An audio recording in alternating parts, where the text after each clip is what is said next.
Hi guys! It's another day at another vlog. So we're here somewhere here sa aming lugar. Katawag na itong Ponta Gorda. Somewhere sa amin yung lungsod. So dito may promote si Brenda na property na ibebenta. Ponta Gorda Ni Ate Janet yung kaibigan namin. So ito, baka interesado kayo sa property na to. Nandito lang to sa Misamis Oriental. So, meron na siyang building. May building na to. Ang design niya guys is parang barko na nakapikit sa isla. Yan. At parang may 3-story to guys pababa. So later makikita natin while Brenda is doing vlog. Yan na, papasok na.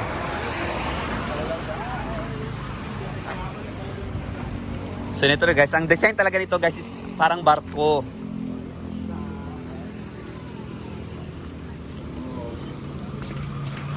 Ito.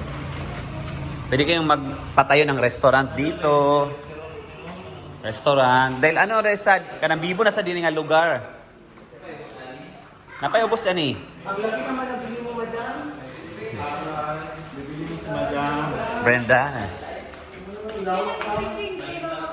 Wala niya nagamit. Aman daw. Ito tuloy yun. Madagat. Dapat yan ang sa mamaglan ako. Sige na. Tanang sakay para ma-orient ka sa lugar. Ako yung nauna. Ano na, dili ko mag-intro. Ano din? Dili ta diyan nag-intro to sa saka sa taas. Dito i-check ko to kasi bagong bibilhin ko to na property. Ako ba dito na ako kayo guys dito 2.5.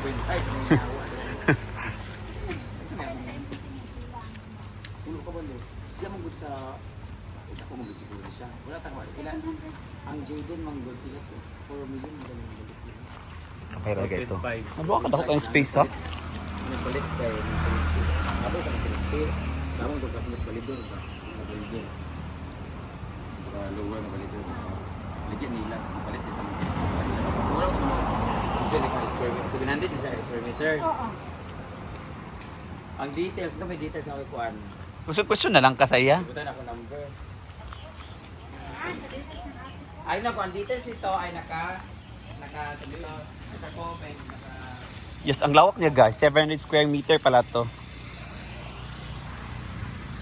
Sa mga interesado guys or PM me on my inbox. May CR din ako na CR si Jigja. Mga simple renovation na lang to gagawin guys.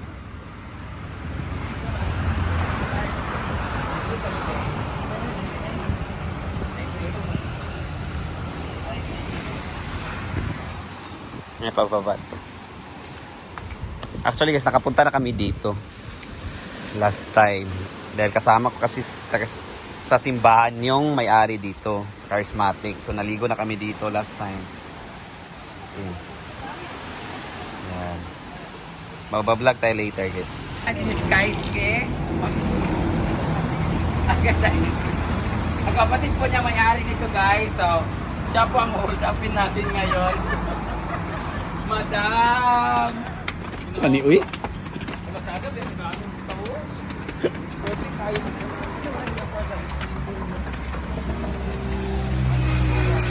Ilang years na to? This is 8 years na po itong building na ito. So natayo ito nung way back. Kayo na po mag-nila 2018. 8 years. Tingnan mo naman guys. Tingnan niyo yung view. Dagat. Ang sarap pag Titanic dito, yung Rose and Jack, ito na magpatira sa taas dito. Lamig, day, no? Nice day, no? Ito yung view niya, ito yung highway. Yan. Yan yung highway dito sa may Balingasag, sa may Punta Gorda lang siya. Meron yung water, yan yung water niya. So, sobrang dali lang talaga siya pag ganda. And this is 700 square meters, guys. And ito yung pinaka-building niya sa rooftop. So yung rooftop niya is level lang siya halos laway. Level lang siya halos sa highway. Ano ito natin dito? CR. Ay, dressing room. Lutuan? Pwede siyang kwarto. Pwede siyang ay, tahanan. Ala, meron kasi dito ang caretaker guys, may nagpabantay dito. Alam mo, may pag-ipakuha na lang ni mo ni sa amo ka na bitong tingnan may mga kanang gathering, birthday, dinin lang may mag-read do. Kung mga private ko na. This is private property guys, pero hindi na kasi siya inayos kasi plano na siya ibenta. Pero kung tutuusin, pwede pa siya magamit for private gatherings like barkada mag-birthday, tapos gusto niya yung sarili niya talaga yung room, ganyan-ganyan. Hindi lang namin to na ano kasi hindi naman namin alam na may ganito pala dito. So, meron mga resorts dyan sa gilid-gilid. Pero ito lang yung ngayon namin napuntahan. So, maganda siya, pagtambay, tapos private kasi siya. So, walang masyadong mga away, tapos ang layo ng metro ng mga bahay at wala talaga siya. Talaga sa baba. Bar, ito yung iba, tingnan mo naman ha. Pwede mag-ballroom dito. Ganyan no. Sayang yung place talaga. Ano lang to, renovation lang to kasi hindi na talaga. Alam mo naman, pag ang mga may-ari is nasa abroad, nasa Japan, busy na sa kanilang pag-asikaso, tapos ipapagkatiwala dito. Siyempre, ang mga pagkatiwalaan nila is mga busy lang din. Di mo, kung paano siguro nagkakay nito, nahin mo na itong nahin mo na yung flower shop. Ay, ba? Sa 600 steps po siya. Ay na, muna yung mo. Ano sa daw, kadaan nyo eh. Dito yung sa second floor tayo. Ito yung second floor, ito na siguro mga rooms. Rooms na. Ito na yung mga rooms guys. Bilangin natin ilang member. Ilang rooms ito tayo? 1, 2, 3, 4. Di ba ang ganda? Nice, uy. Sayang nga, uy. Tingnan mo, may CR pa, may sarili pa. Maghubak din ang lugar basta wala din mga timan, no? Oo. Kaya nga, ano eh. Puyo. Guys, naku, ipamanage mo na lang sa amin ito, eh. Tingnan mo, ang promotional. Guys, if you are in some Mga tlo, oh. Nice ang rooms. visit this place.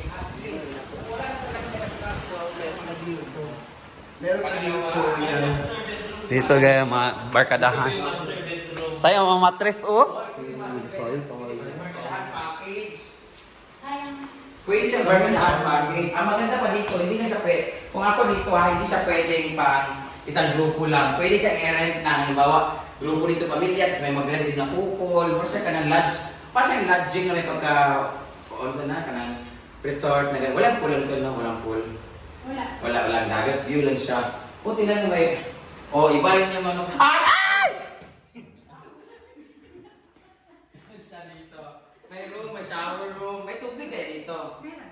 Perfect pa siya, may tubig pa siya, tapos yung linings na ilaw, meron naman na siya. So, lalagay na lang. Madali na lang to kasi ang ano ngayon, firelings yung igagano yung isto. Tapos, ang maganda dito na pag-renovate to, ang lalagay lang dito, yung PVC panel. Yun, yung madali dito. Hindi na kailangan ng mga plywood. At hindi na siya kailangan pinturahan. Yung PVC wall ba, yung basta yung ikakabit lang siya. Lang, ganda dito. Ay, play-play din. I need to buy this place. Yun na lang. Ikaw na lang. Punta naman tayo sa first floors. Ano ko sa ear? Yung nahihilo na natin. Ay! Yung nahihilo na yung cameraman natin. Talaga na ganito ako guys kasi pinapractice ko yung magkaroon ng may-ari na ganito.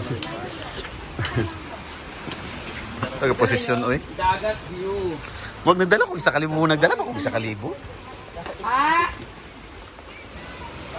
Miyara! Ito na yung pinakadagat view sa first floor. Ang maganda dito, meron pa sangsi. Parang May pa mga room di ay Japon, ha? ang ganda. Pay mga rooms di ay Japon. Ito yung roof. Ay, may roof. CR.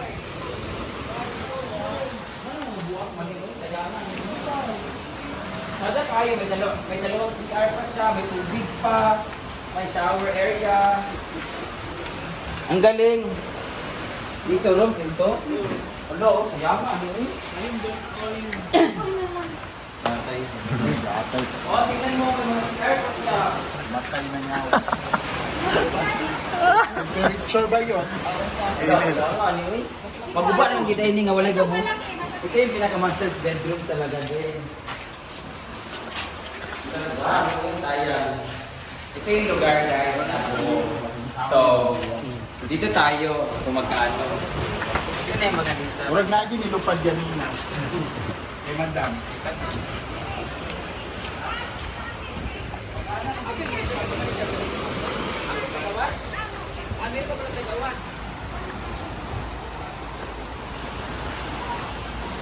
Luwag, walang ito. Ayan, tapos pwede siya lagyan dyan ng parang picture-pictura. Well, kaya ako lang sa dulo. Wala pa talaga siya. Lamo na siya. Ay, kasali pa pala yun, no?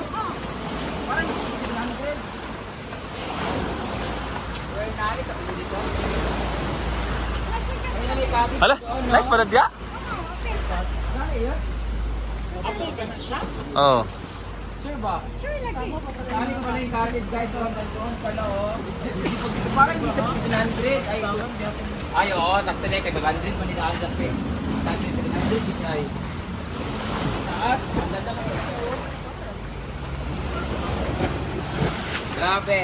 Guys, ang ganda dito. Dito na tayo So yan guys, actually po, hindi po talaga ito bibili ni Brenda. It's a prank. Ito po ay binibenta ng worth 10.5 million guys. Pwede pa, negotiable pa siya. So ang lawak ng property nito guys, somewhere in Misamis Oriental.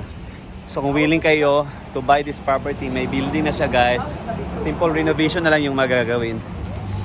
Ayan, somewhere lang to sa aming lugar. Ikapoy ko. Actually guys, ang ganda pa ng lugar. Mayroon pa maraming kwarto at saka yan.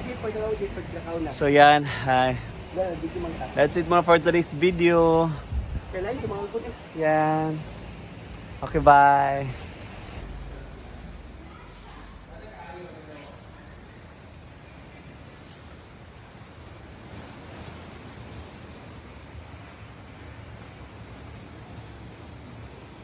Tsaka sunset jig.